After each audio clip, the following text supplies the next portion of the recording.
Nouvelle édition sur la télévision nationale. Bonsoir à tous, voici les titres de ce 20h.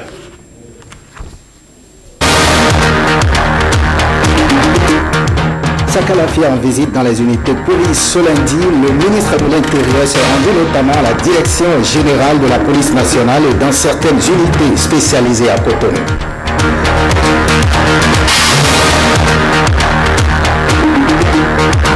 L'examen du certificat de qualification au métier a démarré aujourd'hui au Bénin. Des artisans de plusieurs corps de métier planchent pour l'obtention de ce diplôme.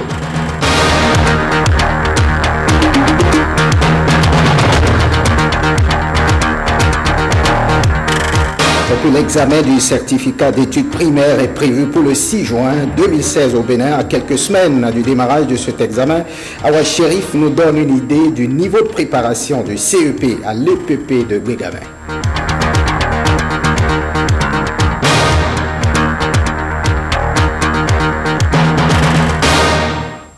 À nouveau, bonsoir. Bienvenue si vous nous rejoignez. On ouvre par cette actualité. Le ministre de l'Intérieur et de la Sécurité publique a visité aujourd'hui quelques unités sous sa tutelle.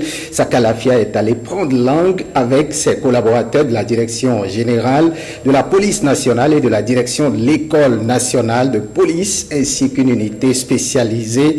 Objectif, s'imprégner des difficultés afin de leur trouver des réponses adéquates. Patrick Diosso pour les détails. DGPN, Direction générale de la police nationale. L'État à moitié sécurisé de l'enseigne lumineuse de la grande structure qui dirige nos forces de sécurité publique n'a pas empêché la solennité de la première visite de leur ministre de tutelle. À l'aube de ce lundi 18 avril, il sonnait 7h33 lorsque Sakalafia a mis pied dans la cour de cette direction principale pour l'emblématique cérémonie des couleurs. Attention pour la montée des couleurs. Prêt. Envoyez. Des bottines au béret, les enfants du Bénin sont debout pour l'aube nouvelle.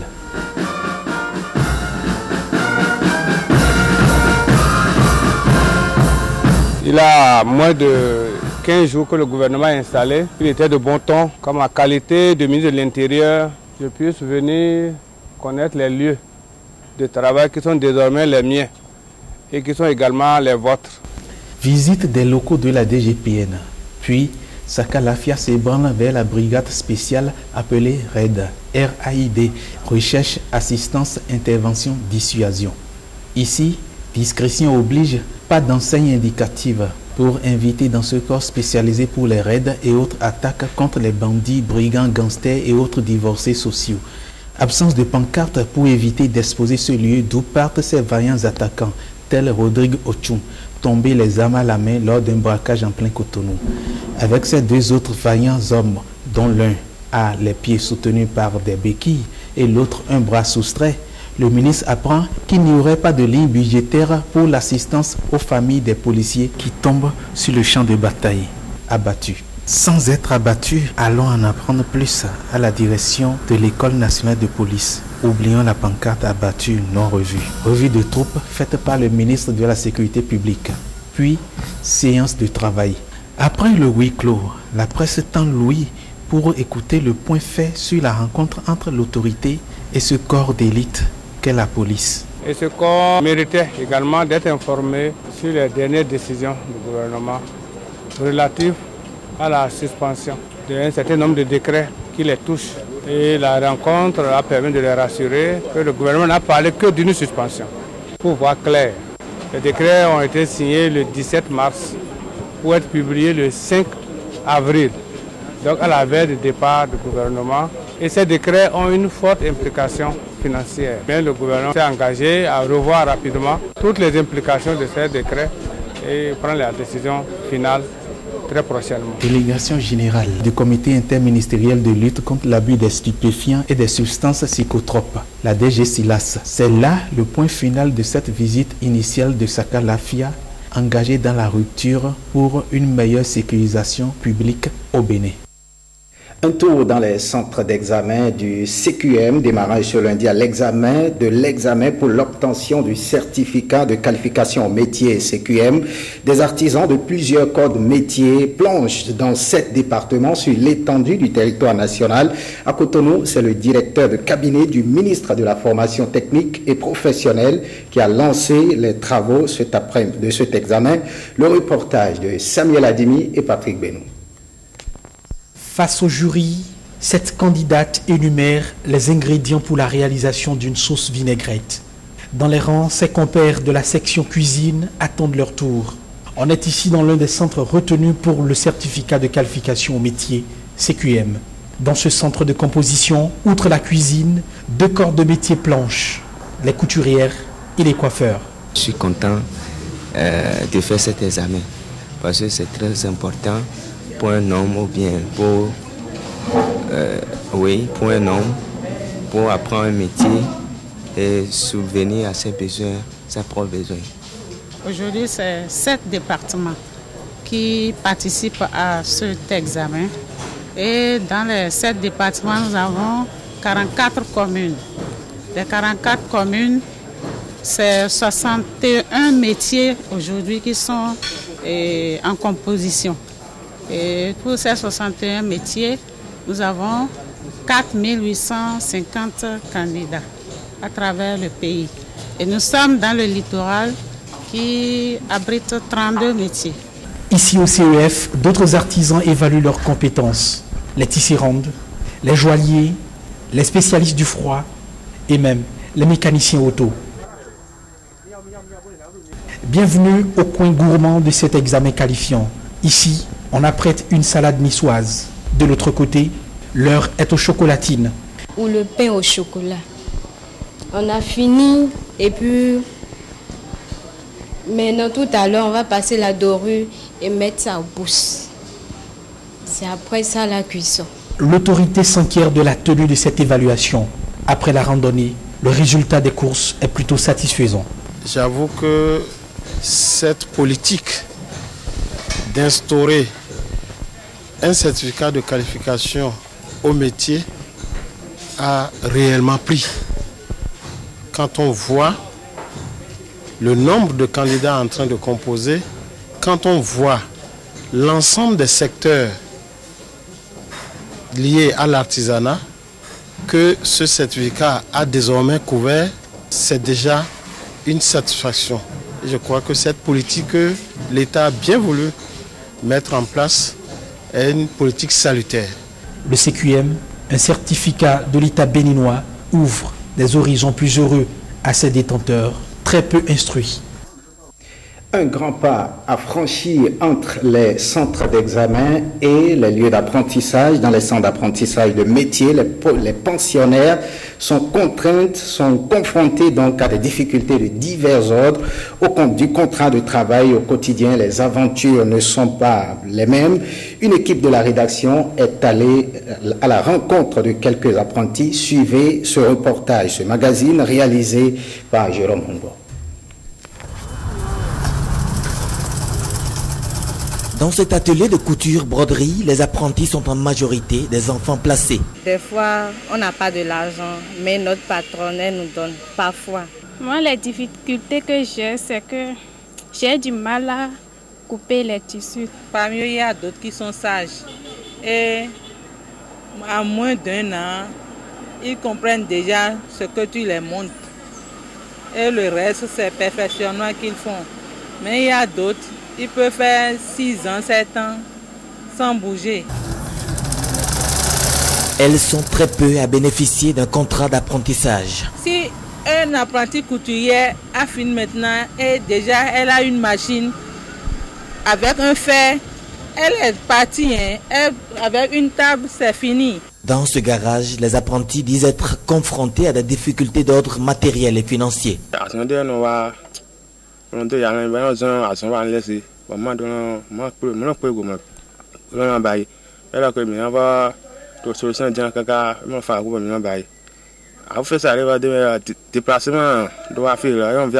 Il y a aussi les fonds qui nous manquent à payer ces systèmes électroniques, à payer ces matériels du travail. Ici, d'une vingtaine d'apprentis mécaniciens auto, il ne reste que 4. Les enfants ne veulent plus apprendre aujourd'hui. Ils veulent gagner l'argent tout de suite. Alors c'est ça qui fait que nous n'avons plus d'apprentis. Ils préfèrent d'aller au port, voler les pièces sur les véhicules ou conduire les émigrants. Ça fait que la plupart des garages que vous allez parcourir aujourd'hui, vous allez voir qu'il n'y a plus d'apprentis aujourd'hui. Autre catégorie d'apprentis, ceux qui ont terminé et qui éprouvent des difficultés à s'installer à leur propre compte. Avec la soumission aux dimensions,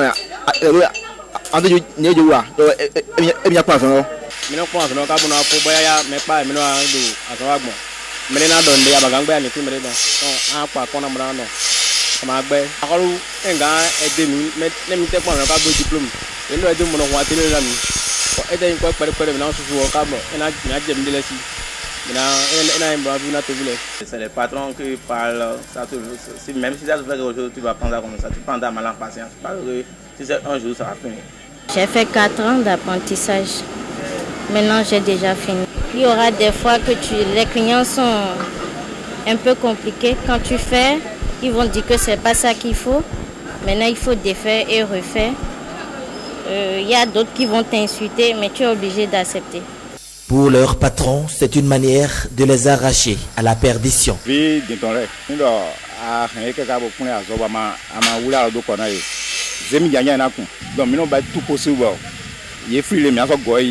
sont un peu têtues, pas tous les jours quand même.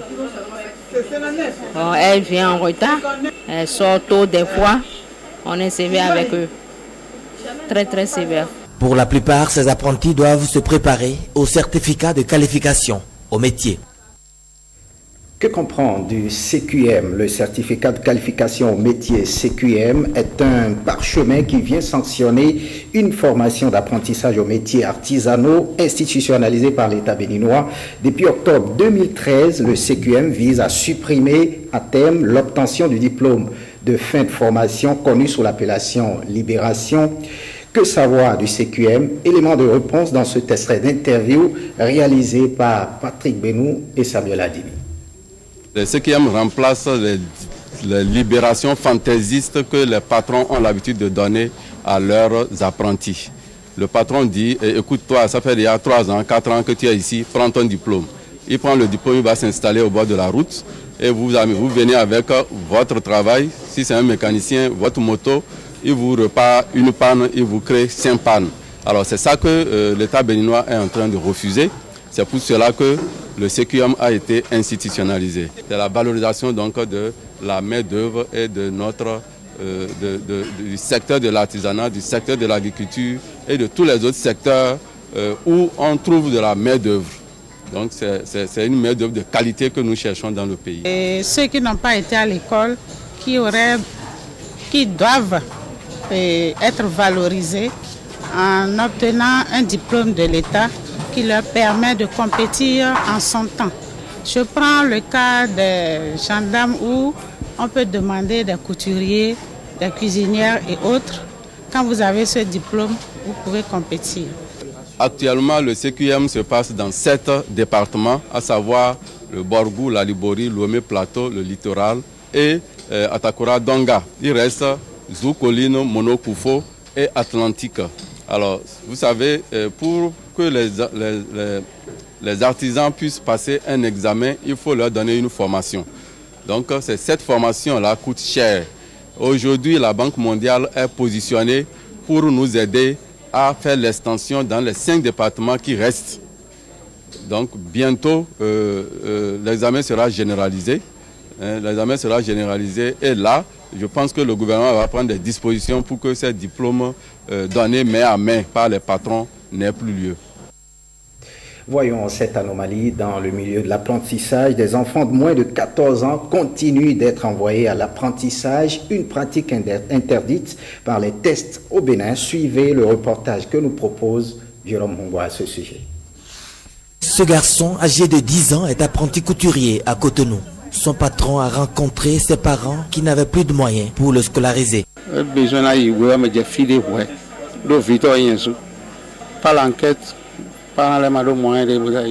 Il doit aller à l'école jusqu'à un niveau car je suis aussi parent.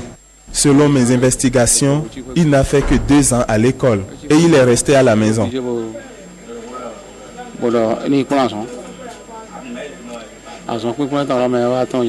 Même situation dans cet atelier de vulcanisation et de menuiserie. Chez nous, avant de commencer l'apprentissage ou bien, tout doit atteindre des âges moins 12 ans, 15 ans comme ça. Peut-être si ton parent ne peut plus aider d'aller à l'école, tu peux commencer. Même à partir de comme ça, 10 ans, 9 ans, 8 ans comme ça, on a fait ça au Nigeria. Petits enfants doivent partir à l'école d'abord, avant de commencer petit travail comme ça. Ce patron d'atelier de mécanique moto, par contre, n'a pas voulu aller au travers de la loi.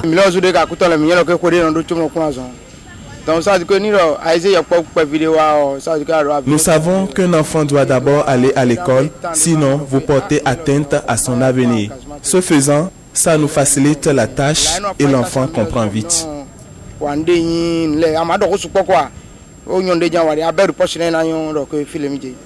Au Bénin, 3 textes réglementent l'apprentissage des enfants. Nous avons d'abord la Constitution. Alors, la Constitution qui, dans ses dispositions, parle de la protection que l'État doit accorder aux enfants. Ensuite, nous avons le Code du travail qui réglemente l'accès au travail des enfants à l'âge minimum de 14 ans. On peut ajouter le Code des personnes de la famille qui aussi protège les enfants dans cette disposition et qui voudrait que les enfants n'aient pas accès au travail, surtout au travail difficile, à des charges difficiles et autres. Cette violation du droit des enfants est passible de sanctions. D'abord, il y a les amendes et puis les emprisonnements et ça, c'est au cas par cas. Vous voyez, on ne peut pas dire que c'est 3 ans, c'est 4 ans, 5 ans. C'est au cas par cas, c'est au juge à son intime conviction qui, en fonction de la gravité des cas, peut fixer. L'inscription des mineurs dans les lieux d'apprentissage est une situation que les autorités doivent décourager afin que force reste à leur éducation.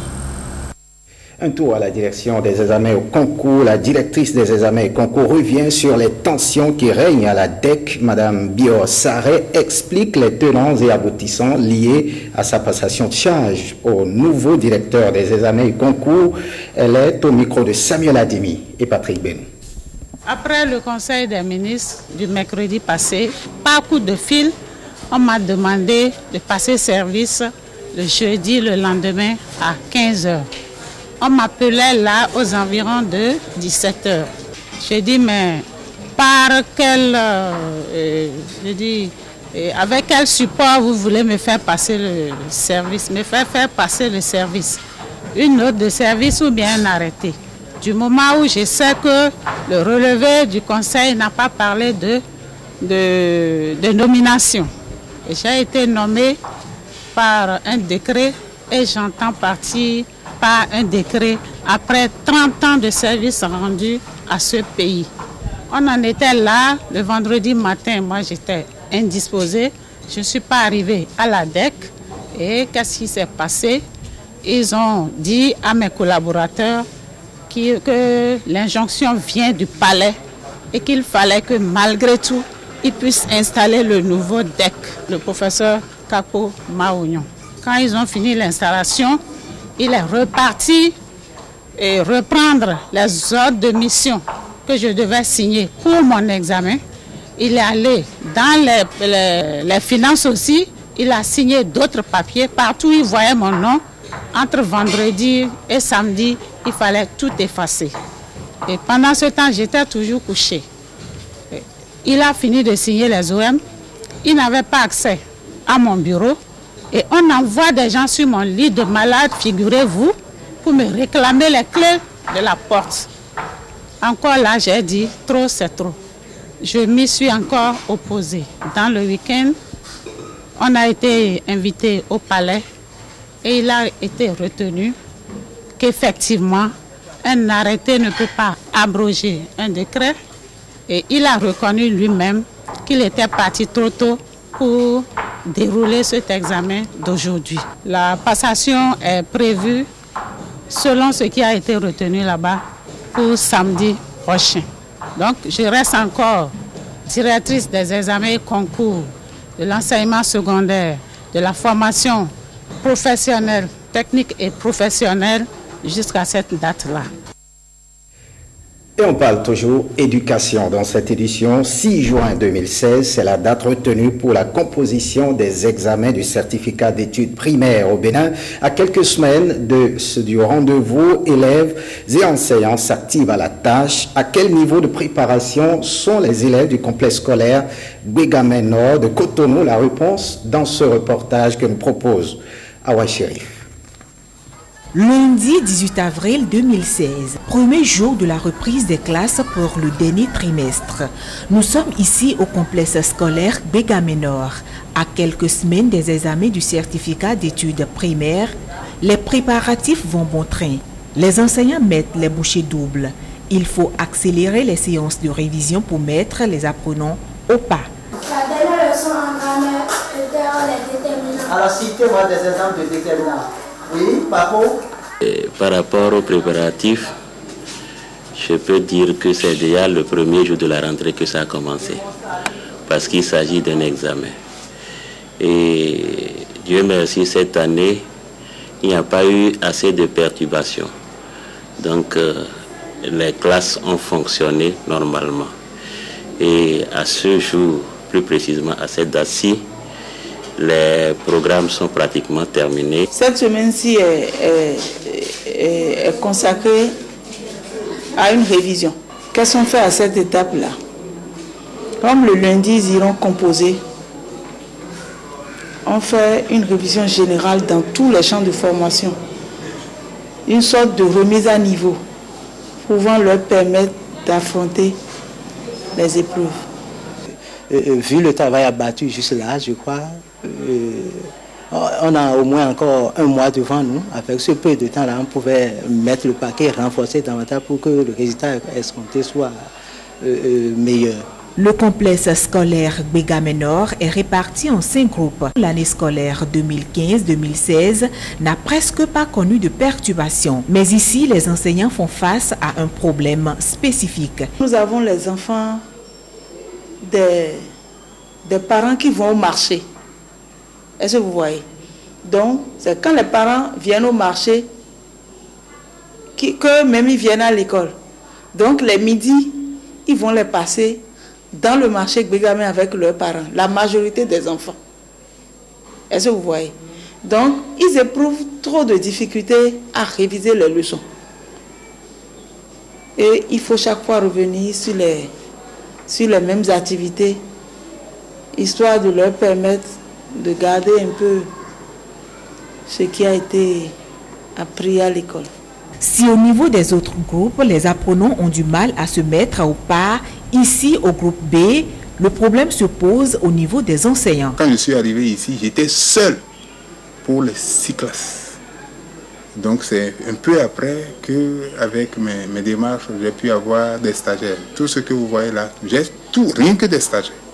Le problème, c'est qu'on ne peut pas évoluer à la qui-va-vite comme les autres classes où c'est des enseignants ou des enseignants qui sont expérimentés. Ici, c'est des stagiaires. Ces stagiaires, vous allez vite, c'est que les enfants ne comprendront rien. Donc il faut y aller pas à pas pour pouvoir les mettre au pas. Élèves et enseignants ont encore quelques semaines pour mettre les pendules à l'heure avant les examens. On quitte l'école pour l'église. Les fidèles de la mission évangélique des Affranchis Meya ont célébré hier dimanche une messe d'action de grâce et de remerciement à Dieu. À cette occasion, ils ont exprimé leur joie et reconnaissance au Créateur qui a fait régner la paix pendant la période électorale. Suivez le compte-rendu avec Jocelyne Senaou et Samuel Adimi.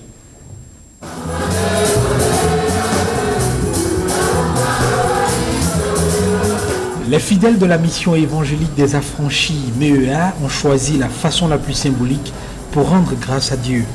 Une messe d'action de grâce et de remerciement pour avoir permis à la nation béninoise de traverser la période sensible des élections dans la paix et la quiétude.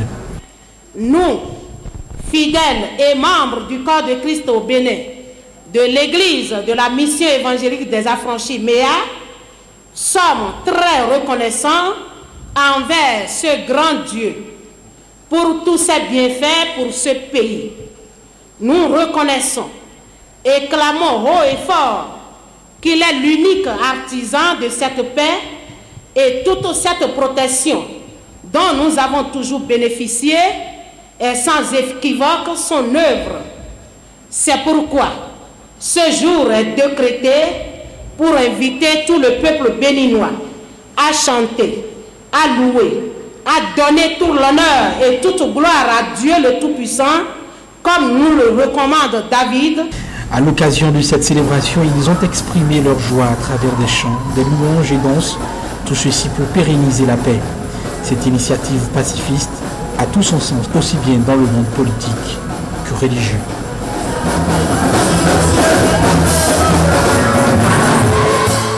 Un tour dans les rues de Cotonou pour parler de cet accident. 2 blessés et quelques dégâts matériels. C'est le triste tableau d'un accident de la circulation. Il est survenu cet après-midi au carrefour Ita, commune d'Abomey-Calavi. La circulation est donc perturbée à ce carrefour. C'est ce que nous disent Ibrahim Lawani et Bernard Diawé. Impliqués dans cet énième accident de la voie publique, 2 engins de gabarit complètement différents, ce gros porteur chargé de conteneurs et une moto. De sources policières, le conducteur du poids lourd aurait perdu le contrôle de son système de freinage, percutant sur son passage la motocycliste qui traversait la voie. Mais pour de nombreux autres témoins, le scénario est tout autre. Les policiers, après avoir libéré le passage aux autres voisins à moto comme elle, alors que le camion venait de Calavi, tout droit aller vers Godomé. L'accès à la voie était libéré au camion, donc le camion pouvait passer librement. Maintenant, elle ne pouvait pas patienter, elle insistait à aller. D'où elle est montée sur le goudron. Le chauffeur, ne voulant pas monter sur elle, en train de l'éviter, s'est retrouvé cogné contre le trottoir, d'où le camion se trouve à terre. Pas de perte en vie humaine. La motocycliste s'en sort cependant avec une fracture du fémur, l'os de la cuisse. Quant au conducteur du gros porteur, il est complètement sonné, mais il respire toujours. Quelques minutes plus tard, les sapeurs-pompiers sont sur le lieu de l'accident pour s'occuper des victimes. Les gros porteurs et autres camions sont de plus en plus impliqués dans les accidents de la voie publique. Il y a désormais lieu de se pencher sur la réglementation de leur temps de circulation à Cotonou et environ. Et on quitte Cotonou du Bénin, plus précisément au Brésil, où le fauteuil de la présidente Dilma Rousseff tient qu'à un fil. Le Parlement a donné le feu vert pour la destitution de la présidente hier. Jean-Claude James pour les détails. Les kiosques ont retenu l'attention des Brésiliens ce lundi matin. La grosse actualité fournie par le Parlement est à l'origine de cet engouement pour l'information. La destitution ou non de Dilma Rousseff. 367 parlementaires ont émis un avis favorable contre 137 qui ont rejeté la procédure. Empoignades et beaucoup d'insultes ont marqué cette session extraordinaire. La présidente n'a pas encore réagi officiellement, mais une réunion de crise a été convoquée. L'étape du Parlement passée, les regards sont désormais tournés vers le Sénat qui doit se prononcer sur le départ définitif de Rousseff. À ce niveau, le vote de la majorité suffira pour que la présidente soit mise en accusation pour crime de responsabilité. L'opposition lui reproche d'avoir maquillé des comptes publics. Elle sera écartée du pouvoir pendant une période qui peut aller jusqu'à 6 mois. Faites ce journal. Merci de l'avoir suivi. Le programme prévoit à 21h le documentaire Nourri à tout prix. À partir de 22h, les feuilletons Le Triomphe de l'amour et La fille de ma mère. Le journal du soir est prévu pour 23h30. Retrouvez cette édition sur le site de l'ORTB, www.ortb.bj. Merci de votre fidélité, notamment à vous tous qui nous regardez à Paris, en France. Bonne suite de programme sur la télévision nationale.